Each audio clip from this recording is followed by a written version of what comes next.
Hello and welcome to another of Mrs. Patnell's literacy lessons. Now we have been talking about stone soup, which is a fable.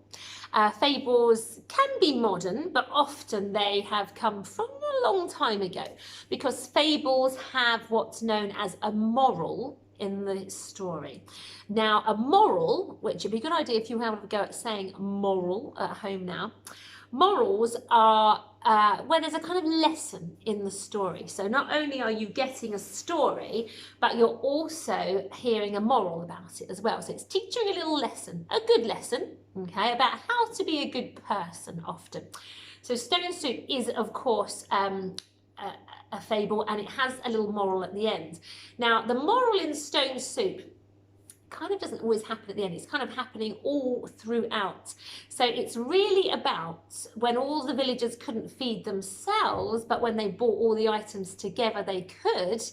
So it's more about working together. You get more success, you get a greater a finished product, let's say the whole thing is much better if you all work together. Okay, so not separately, but you come together as a team. What you end up making at the end is much better because you were a team when you did it. Okay, so our moral in our fable is as we've discussed. So our fable is Stone Soup, and we've been working on it last week, and we've come up with the idea that we should make our own soup, our own stone soup. So we have been looking at instruction writing, and in this here, it's a bit light in my room, so it's hard to see it, but this was our recipe that we were looking at. Now, I did say you didn't have to do this recipe. I sent this link to people in my class, but you don't have to do this particular one. You can just look up any vegetable soup recipe that you want, okay?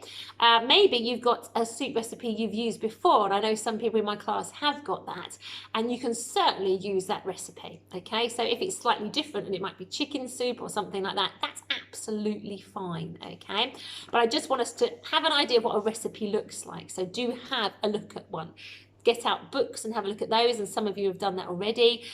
Go onto the internet and find a recipe on there. Lots of you have done that already, but so you need to get a recipe to have a look through, because last week we were looking at the features of a recipe, which is a type of instruction writing, and we noticed that it had ingredients, and ingredients was all the food that we needed to add to our recipe to make the finished product, the thing at the end.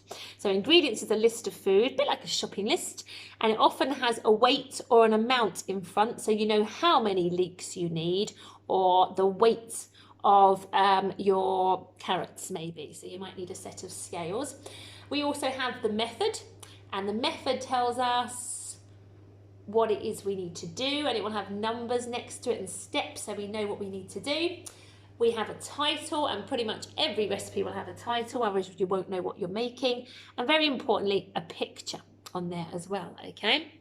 Now, we noticed as well that in the method is very bossy language, okay? So it doesn't say things like, if you don't mind awfully, could you please just chop the carrots in a nice straight line before putting them into the pot?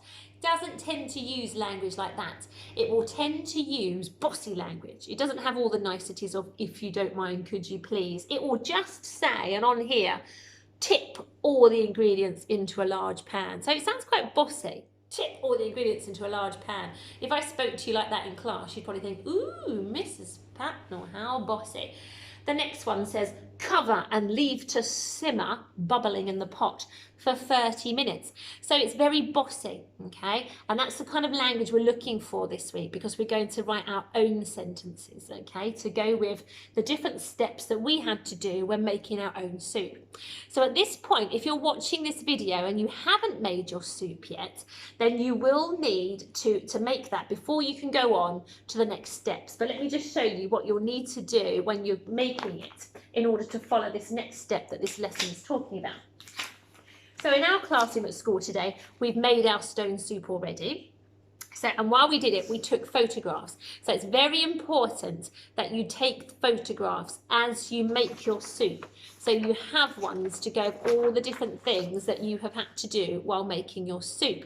So think of all the different steps that would appear in your recipe, and think about a photo for each one if you can, because what we're going to do ultimately is make our own recipe, our own instruction writing, telling someone how to make stone soup, okay?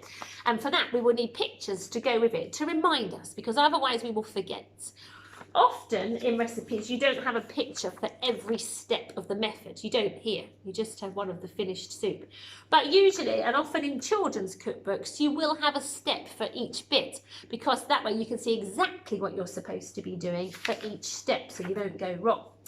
So we have made our stone soup in class. We made it in as if we were telling the story of stone soup, and I pretended that the children were villagers, and I said, oh, has anyone got any carrots? And one child picked up the carrots and they brought them over and we added them to the soup.